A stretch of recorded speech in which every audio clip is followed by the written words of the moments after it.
Hello friends, my name is Shivam from DevOps Schools and I will help you to enable your learning process in various technologies of DevOps, artificial intelligence, machine learning, big data and many more. This is our initiative to help you by sharing multiple tutorials and videos. And if you want any specific tutorials or any particular topic, then please do comment in the below comment section and I will help you with it. Also, please subscribe to our premium services on YouTube, which will give you access to more content and videos to enhance your knowledge about all these topics. Also, if you want me to help you with regards to the online trainings and classroom sessions by our qualified trainers, then please do write me at contact@devopsschool.com. Thank you.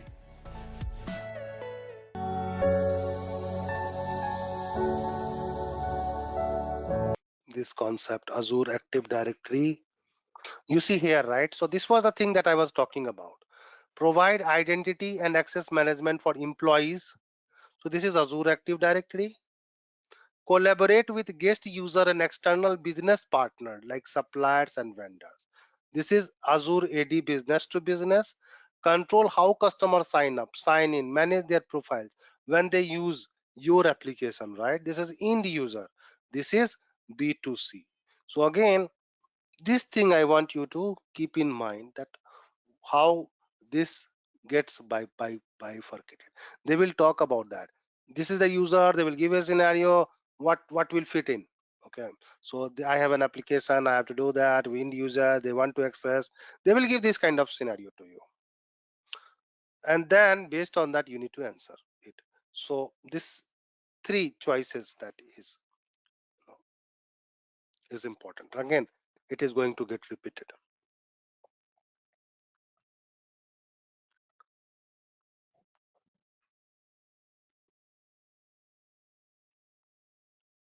As the name suggests, in general, when you say directory, right, you have telephone directory. What you have, it's all the users and everything, the kind of list of users, right? And who has and you get that, kind of that. But this is not directly telephone directory, because in telephone directory there is no authorization kind of thing there, right?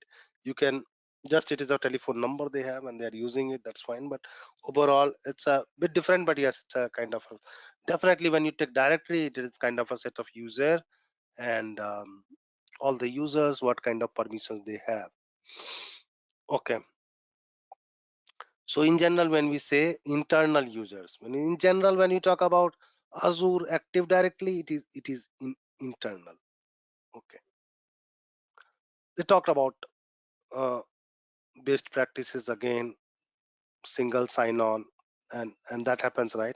Mostly multiple uh, applications when you enter to your, when you are using Azure, and inside that you go to multiple, even for Azure account and all, right? So for that, you go through the single, you don't need to enter password and everything and again. So that is one of the best practices, obviously, because when you enter to your organization workspace, you are internal to that. And then for everything to access, think about a scenario when for each of the thing you need to enter password and all, how cumbersome it will be. So mostly when you see, when you enter to your organization's internal things, you don't need to sign on to that. Yes, you are authorized for some of the things. You will see that, okay, you are not authorized to do that, that's fine, it's authorization. But you don't need to log in uh, when you need to enter to the vertical different systems. One of the case that we have to log in, means one of the example I talked about Azure DevOps machines that sorry, Azure machines that we use for development purposes, and it goes down every day, and every day new machines got allocated against that subscription if I am authorized. In those cases I need to enter password, I need to enter credential and everything.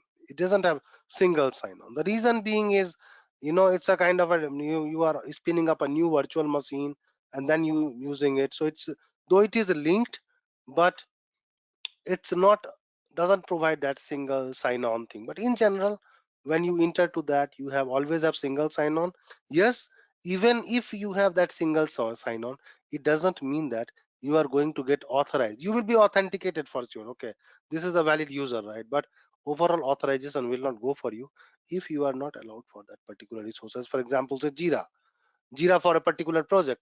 So if you have, even if you have a Jira login and password, if there is no project allocated to you, in that case you will not get authorized. That's fine, but overall again that provides you single sign-on feature. So these are the best practices, that single sign-on and overall automatically provision decom.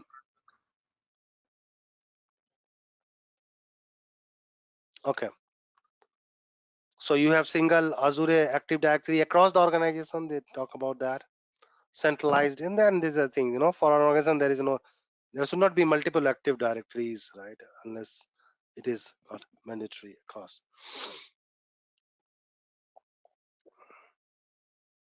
Now what they say that, okay, even if you have your on-prem systems, so as for example, you are using cloud services, and then you have Oracle and multiple things which are on-prem.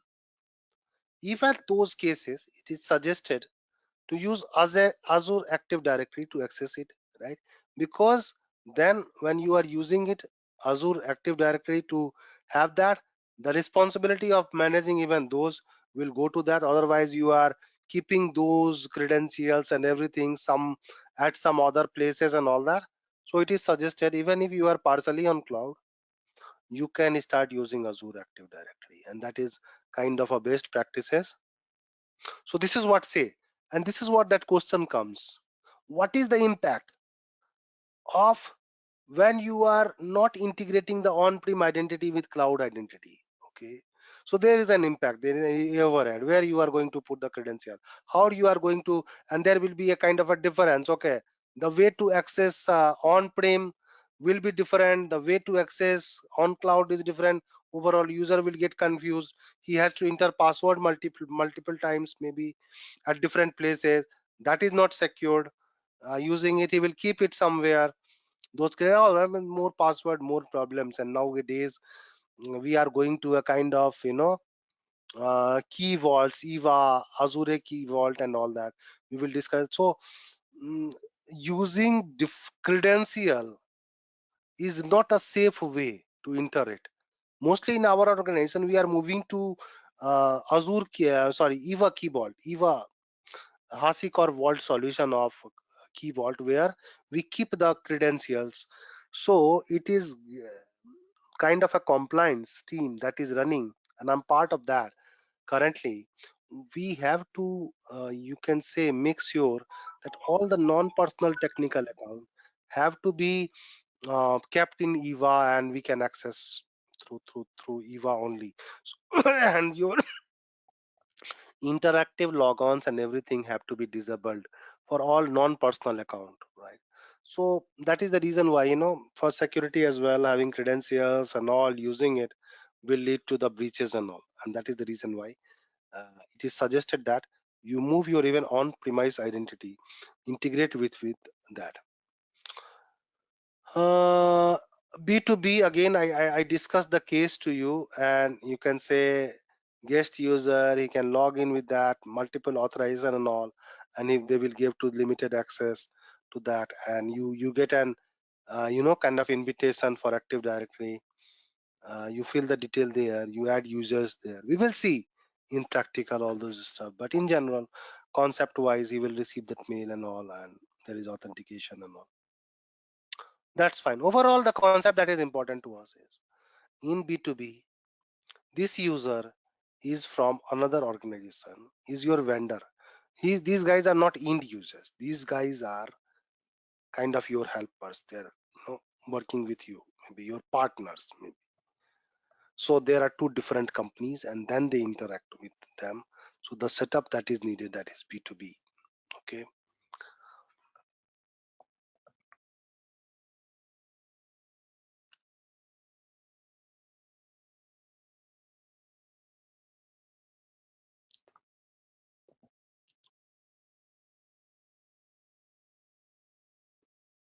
Okay.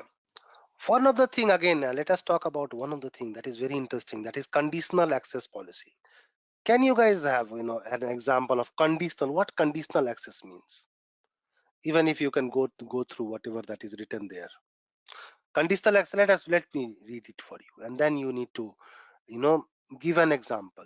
Conditional access policies use factors that aren't credential based. For example, you can make it mandatory for user to be on a specific device platform such as Android or Windows. Give an example. Maybe you are using your workspace, you are going there. Can you give an example of conditional access? Maybe the location, some other location.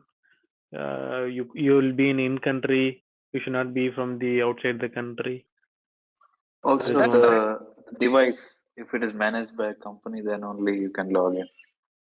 Or like IP address.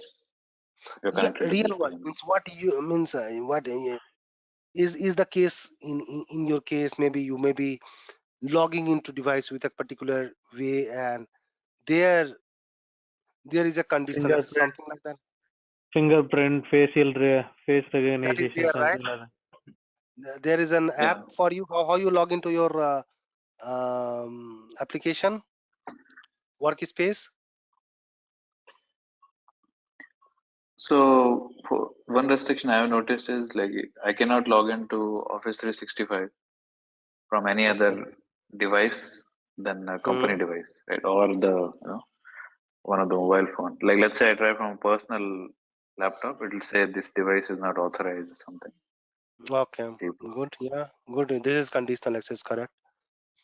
Let me give one example that I have. Basically, 3-4 months back, I had to purchase a new mobile to access my company workspace, and the reason why, because there is a we are using mobile pass device, and it has fingerprint authentication and all, but at the same time they have set up one rule, compliance rule, that your device should be Android 10 and above. Okay, 10 or 11, whatever, and every 2 year, you know uh, it's like what they say, that your Android version should not be two version back than the latest version. Okay, so it is like that. Okay, they have that rule. It means after 2 year again I cannot log in with my device, because again Android version will be 2 year, kind of that. So they have a kind, this is a kind of a conditional access.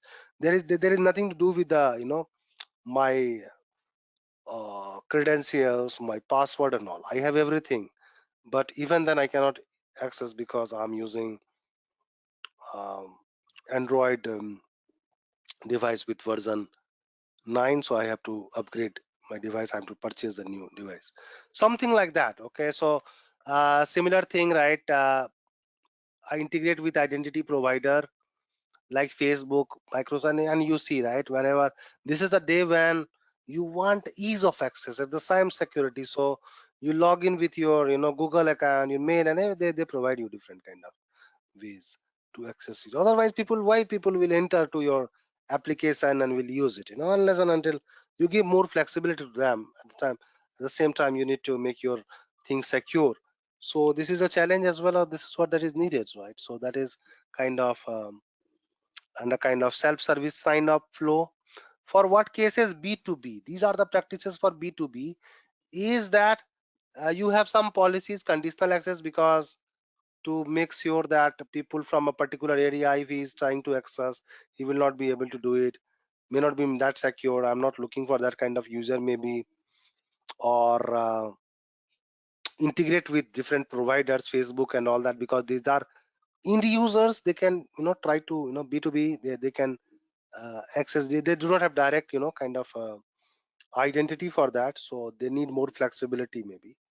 And then kind of a self sign up process, they have a sign up form and all, so kind of a self support that they can do. So it's a guest user and has to be customized. So because if you are an employee, organization don't want to give, don't need to give that much flexibility to you, uh, because you have to do anyway, right? So all the and you have all the accesses, you have definitely more accesses, so more compliance is needed. But these B2B guys are going to have guest access, very limited one, but at the same time they are external, they are our guest. So guest needs kind of a not privilege, but a kind of a better onboarding exposure. So that's what that is. Okay. So here comes our kind of end of that, because we finished 1 hour at any point of time. I don't want to stretch unnecessarily. We will continue our discussion further on this thing. I will suggest you to again, not suggest, I will ask you to again go through these 2 modules once you will back. So it's a kind of just go through it, right? It has to be kind of integrated way. You go to we are into the second module. Go to the first module, spend 5-10 minutes time. It will not take more than that. Go through that, write some keyword and all that, then come to module 2, spend your 30-40 minutes, whatever that is there on that. So maybe 10-15 minutes on the previous things, and then 30-40-50 minutes on the current thing. So go through the module 2 before coming back to this thing. Go through all that, at least read it once, note down some keywords, maybe, kind of when we prepare for objective exam, multiple choice competitions, what we do, we just go through it, we write some important thing, kind of one liner. I do not prefer to write a kind of a 2-page notes and all that. No one in these days going to go to the notes. You are not going to that much time. What you can do is that within 1 page, can I write all the needed information related to one module? And then you will have, say, 10 module 10 pages, 20 module 20 pages, but at the end of that 20 pages will be big. Then what you need to do, that you need to again, after doing the second time, you need to uh, have all these 10-20 pages summarized to 10, then 5 before exam is with 2-3 pages. You are going to have all the details that is needed for you to revise. Okay, so this way you will be able to have a kind of a better control over the pattern, better control on the kind of that, because we are going to talk a lot of things, here there, a lot of things are going to come. So the keywords and everything is important. Initially go descriptive, but slowly and surely become a kind of a to the point kind of that. Anyway, we will keep on doing, we will keep on having kind of exchange of notes, keywords and all. I will ask you to provide your keywords, kind of that. We will do some kind of things later on, that okay, 1 page, what is your 1 pager, share with us. Similarly, I will also try to note down my 1 pager based on that, and kind of that we can discuss based on that 1 page. Okay, what should be the content, kind of that, right? So that it will be interesting, as well as it will help you that to ease off your pressure for the certification in general. Okay. Yeah, Kunj, yeah, sounds really good. Okay, so let us connect tomorrow. Just a kind of a pointer on this weekend. I am booked for 8, so maybe we will have session at 7. Okay, are you guys fine on weekends, or what do you say? Means you want to, or a different time during weekend? What you guys prefer during weekend? Maybe different time. What, Jitendra? What time? Possible morning we can do. Weekend. Weekend morning. Okay. Yeah. Morning means okay. Like 9:30, 10 o'clock India time. 9:30, 10 o'clock India time. I just I have some for current, for next I have I have weekends booked 9:30, 10. Later on in the second half, maybe what time? Second half. But then we should do it. 12 o'clock, Evening is maybe some. fine. Or 12. 12 Okay. 12 o'clock our time is 10:30, Jitendra. Will be fine, I believe. Yeah, let's do that. Yeah, 12 o'clock. Okay. So we will plan to have a kind of a change in timing only on weekends. Okay. On Mhm. weekdays we are going to have this time. This time is good, right, Yeah. for you guys? Yeah. Yeah. As I said, I do not take more time. I take just squeezed 1 hour I will like to do, and not even less than that, right?